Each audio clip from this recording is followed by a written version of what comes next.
Baik, Assalamualaikum warahmatullahi wabarakatuh. Bertemu lagi dengan saya di mata kuliah Akuntansi Manajemen. Kali ini kita akan membahas tentang perencanaan investasi. Bagaimana investasi tersebut direncanakan. Kita sebetulnya akan membahas beberapa metode tentang bagaimana menghitung investasi dan di antara investasi yang ada, investasi yang mana yang paling menguntungkan ya atau yang paling memberikan keuntungan lebih tinggi di antara investasi yang ada. Kita lanjutkan untuk metode yang pertama yaitu net present value. Kita masuk ke contohnya. PT Gladiol di sini akan mengganti tenaga kerja manusia dengan mesin. Nah, proses penggantian ini itu akan membutuhkan dana investasi sebesar 50 juta untuk beli mesinnya. Nah, si mesin ini dapat digunakan 5 tahun. Setelah 5 tahun nilainya 0, ya, nilai ekonomisnya 0. Jadi tidak ada sisa nih, tanpa nilai residu. Jadi tidak ada sisa. Penggunaan mesin ini diharapkan katanya akan memberikan penghematan. Jadi tidak usah lagi bayar tenaga kerja manusia yang per tahunnya hemat sebesar 18 juta rupiah. Nah, tingkat kembalian yang diharapkan dari investasi tersebut adalah 20% sebelum pajak. Jadi usulan ini apakah diterima atau ditolak ya, dijalankan atau tidak. Maka kita lihat di sini analisis usulan proyeknya, nilai investasinya adalah 50 juta. Umur proyeknya 5 tahun dan nilai residunya atau nilai sisanya adalah 0. Dan penghematan per tahun sepanjang 5 tahun itu tahun 1, tahun 2, tahun 3, tahun 4, tahun 5 hemat sebesar 18 juta rupiah. Maka jika tingkat investasinya harapannya, tingkat pengembalian investasinya adalah 20%, apakah diterima? Kita buat tabel dulu ya. Penghematan setiap tahun dari tahun 1 sampai tahun 5 adalah 18 juta rupiah. Dan tingkat kembalian yang diharapkan adalah 20%. Nah, maka diketahui dari 20% ini diketahui anuitasnya 2,991. Nanti kita cek ya bagaimana cara mencari ini. 2,991. Sehingga 18 juta dikali 2,991 hasilnya 53 juta sekian-sekian. Nih. Nah, investasi awalnya adalah tahun awal, tahun 0. 50 juta dikali investasi awal tahun 1,000. Ini tingkat bunga atau faktor 20% di tahun 0 itu adalah 1,000. Artinya 50 juta dikali 1,000. Hasilnya 50 juta. Sehingga ya 53 juta ini dikurangi 50 juta hasilnya adalah positif 3 juta sekian-sekian. Nah, untuk mencari tingkat bunga yang tadi, maka kita karena diterimanya tiap tahun sama selama 5 tahun, maka cari faktor bunga, cari tabel bunga yang anuitas, ya. Anuitas yang present value. Cari tahun kelima. Nih, cari tahun kelima kita susuri sampai di tingkat bunga 20%. Maka ya kita dapatkan 2,9906. Nih, 2,9906. Karena 06 itu lebih dari 5 ya ujungnya, maka dibulatkan menjadi 2,991. Hasilnya demikian. Hasil analisis menunjukkan bahwa terdapat nilai positif 3 juta sekian-sekian gitu ya. Nah, aturannya dalam sebuah investasi dengan perhitungan metode net present value, nih, kalau dia positif, maka investasi tersebut diterima. Akan tetapi kalau dia negatif, itu harus ditolak karena dia berarti si investasi tersebut kemungkinannya akan rugi. Kalau positif dan 0 itu harus diterima karena kemungkinannya dia akan mengalami keuntungan. Artinya tingkat pendapatan di masa depan yang akan diterima itu memungkinkan mengalami keuntungan. Seperti itulah ya singkatnya. Nanti Anda baca sendiri penjelasannya di slide yang saya berikan. Contoh yang kedua, PT Kedung Sari mempertimbangkan untuk membeli sebuah mesin seharga 31.700.000. Mesin ini dapat digunakan selama 4 tahun tanpa nilai sisa, residu itu sisa. Mesin ini dapat menghasilkan arus kas bersih per tahun 10 juta. Ingat, kalau tiap tahun dapat 10 juta pakai tabel anuitas ya. Jika tingkat bunga yang berlaku adalah 10%, maka analisis nilai tunai bersihnya adalah nih, nilai proyeknya 31.700, umur proyeknya 4 tahun. Nilai residunya atau nilai sisanya 0%. Penghematan atau biaya per tahunnya, penghematan biaya per tahunnya adalah 10 juta, hemat 10 juta tiap tahun.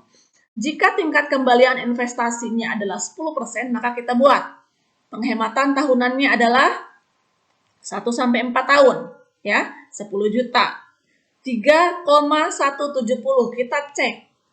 Bagaimana 3,170? Anda cek di nah di sini ya.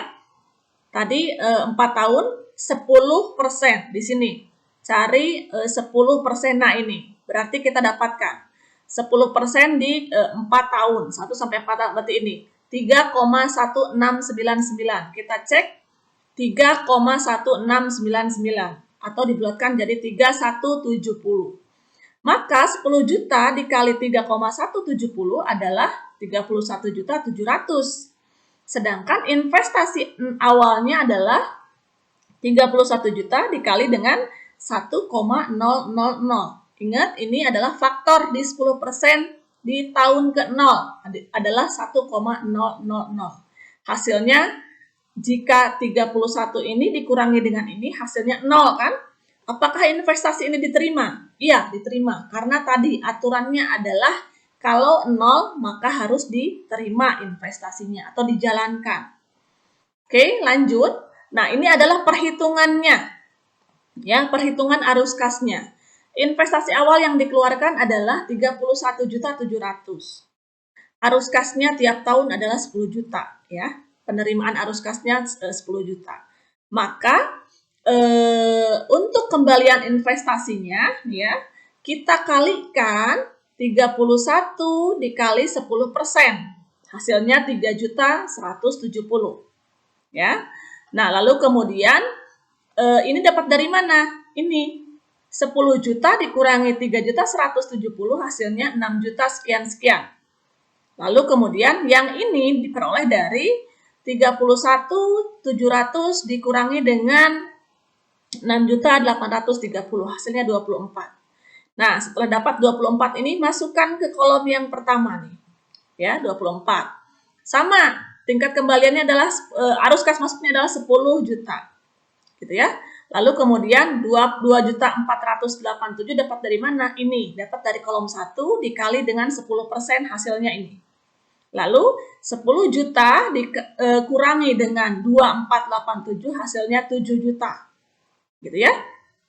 Nah, sedangkan 17 dapat dari mana? Dapat dari 24 dikurangi 7 juta. Hasilnya 17 sekian-sekian. Masukkan lagi 17 ke sini. Nah, 10 juta ini adalah arus kas masuknya. Nah, lalu kemudian ini dikali 10% hasilnya ini. Ya. Lalu kemudian 8 juta dapat dari mana? Dapat dari 17 dikurangi 10 juta dikurangi 1,7. Hasilnya 8 juta. Nah, lalu 17 juta dikurangi 8 hasilnya 9 sekian-sekian. 9 sekian-sekian kita masukkan ke kolom 1 lagi. Terus seperti itu sehingga hasilnya jadi 0. Sebetulnya ini bisa 0. Karena ini ada pembulatan maka hasilnya masih ada sisa 1970. Harusnya hasilnya 0 gitu ya. Lanjut. Kita masuk ke metode yang kedua tentang internal rate of return. Kalau metode ini cara menghitungnya kita akan kita akan perlihatkan dengan contoh soal terlebih dahulu. The Lost World Corporation mempertimbangkan untuk membeli sebuah alat berat seharga 565 juta. yang ditaksir memiliki masa manfaat atau umur ekonomi 10 tahun. Apabila alat ini digunakan, perusahaan akan menghemat biaya tenaga kerja 100 juta per tahun. Kita masukkan rumusnya. Rumusnya ada di catatannya ada di materi, silahkan dicek rumusnya apa. Maka kita akan hitung faktor bunganya, ya.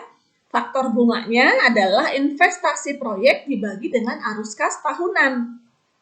Maka di sini investasinya 565 juta dibagi dengan 100 juta rupiah, hasilnya 5,650.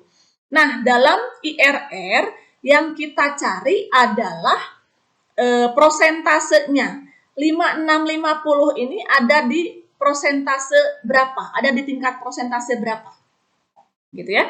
Maka kita akan mencari IRR pada tabel present value of ordinary annuity dengan mengacu pada baris ke-10. Kenapa baris ke-10? Karena tahun ke-10, ya. Tahunnya 10 dan akan kita peroleh di kolom, lihat, kita akan peroleh di kolom 12. Nah, yang kita cari itu ini. Ya, yang kita cari itu ini. Kita cari di tahun 10 karena investasi adalah 10 tahun. Cari di tahun ke-10 gitu ya. Cari terus ke pinggir sampai menemukan titik 5650. Di mana ada titik 5650, langsung kita cek ke atas. Oh, ternyata investasi ini akan memberikan keuntungan 12% per tahun. Seperti itu ya. Oke. Apa arti angka 12% gitu ya? Analisis usulan proyeknya begini, PT yang tadi, PT apa ya, itu pokoknya PT itu akan berinvestasi 565 juta dalam waktu 10 tahun. Penghematan biayanya adalah 100 juta rupiah per tahun. Nah, kita cek dengan NPV ya, tahun 1 sampai tahun 10, 100 juta tiap tahun, maka akan menghasilkan 5,650. Sudah tahu ya, ini cara mencarinya tadi kan sudah kita, dari sini 5,650. Lalu kemudian, mana tadi ini?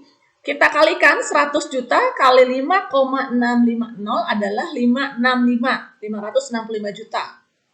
Sedangkan investasi awalnya adalah di tahun ke-0 565 juta. Kali 1,000 hasilnya 565 juta. Berarti nilai tunainya adalah 0. Jika nilai tunai ini adalah 0, maka investasinya bisa dijalankan gitu ya.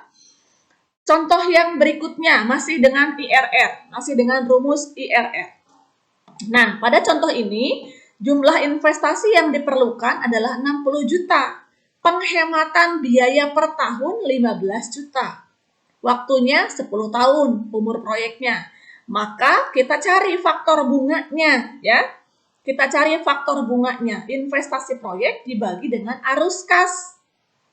Maka 60 juta dibagi dengan 15 juta. Hasilnya adalah 4,000. Kita harus nyari angka 4,00 ini di baris ke-10. Karena tahunnya 10. Kita cari angka 4,000 di baris ke-10. Hasilnya, nih baris ke-10 cari 4,000. Kita cari 4,000. Ternyata tidak ada. Tidak ada 4,00 langsung. Adanya 4,192 atau 3,68 ini. Jadi si 4,00 itu ada di tengah-tengah nih. Ada di tengah-tengah. Nah, kita cari yang ini saja. 2 angka ini. Kita lihat atasnya. Berapa persen? 20% dan berapa? Nanti dicek ya di slide-nya. 20% dan 20 berapa itu? 24. Ini 24. 20% dan 24%. Ada di antara. Jadi nilai 4,000 ini ada di antara 20% dan 24%. Gitu ya. Kita tulis saja nih. 4,1925 itu 20%, 3,6819 itu adalah 24%. Maka perhitungannya kita gunakan dengan seperti ini ya. Untuk menghitung tingkat kembalian, maka kita gunakan tabel faktor bunga, faktor nilai, dan nilai tunainya. Pada saat faktornya 20%, nilainya adalah 4192. Cek lagi, 4192. Betul ya? 4192. Pada saat faktor bunga 24%, ini nilainya adalah 4000. Nilai yang kita inginkan, ingin kita dapatkan 4000. Dan 3,682. Nih lihat, 3,682 dibulatkan ya. Sehingga kita selisihkan 4,192 dikurangi 4,000. Hasilnya adalah gitu ya. Saya coba tulis. Nah, ini dikurangi ini dikurang. Terlalu ini ya, sebentar. Terlalu tebal. Nah, 4192 kurangi dengan 4000. Kurangkan, hasilnya 0,192. 4192 yang ini dikurangi dengan gitu ya, dikurangi dengan 3682, hasilnya 0,510. Ini 0,192, ini 0,510. Maka IRR-nya adalah ya, IRR-nya adalah kita hitung IRR-nya 20% kan si faktor bunganya pasti berada di antara 20 dan 24. Betul tidak? Tidak mungkin kurang dari 20. Si nilai 4000 ini, nilai 4000 ini tidak mungkin kurang dari 19, kurang dari 20, dan tidak mungkin lebih dari 24. Ada di antara 20 dengan 24. Maka rumusnya adalah 20% ya, tambah dengan ini. Tambah dengan 0192 yang ini, dibagi yang ini. Bagi 0,510. Bagi dulu 0,192 dibagi 0,510 dikali 4%. Ini dapat dari mana 4%? Ini pengurangan ini. 24 dikurangi 20. Ini 4%. Gitu ya. Oke, hasilnya adalah 1,5%. Nih, hasil ini nih. Hasil ini adalah 1,5%. Maka 1,5% kali 20% adalah 21,5%. Dengan demikian disimpulkan bahwa tingkat kembalian gitu ya, atau return pada proyek tersebut adalah 21,5%. Gitu ya, 21,5%. Oke. Kita masuk lagi ke kita clearkan dulu ini ya, kita clearkan dulu.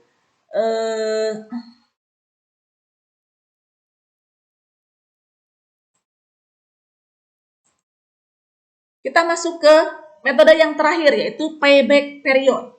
Ini cukup mudah di antara kedua yang tadi sudah kita lewati. Payback period, langsung masuk contoh saja lah ya, teorinya Anda baca sendiri. PT Wulandari saat ini memerlukan memerlukan apa nih? Sebuah mesin.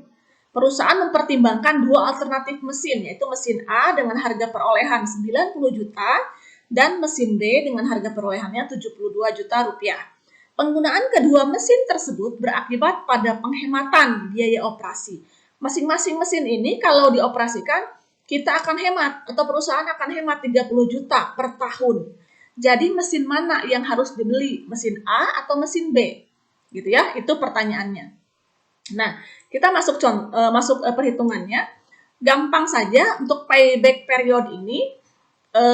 Untuk mesin A tadi kan 90 juta ya investasinya, dibagi dengan penghematannya 30 juta rupiah, sehingga dia uang investasi kita itu akan kembali dalam 3 tahun. Sedangkan untuk mesin B kita membutuhkan dana 72 juta dan penghematannya sama 30 juta, sehingga uang kita akan kembali 2,4 tahun. Jadi lebih rendah dari ini. Maka dari kasus ini yang harus dilakukan adalah perusahaan harus membeli mesin B.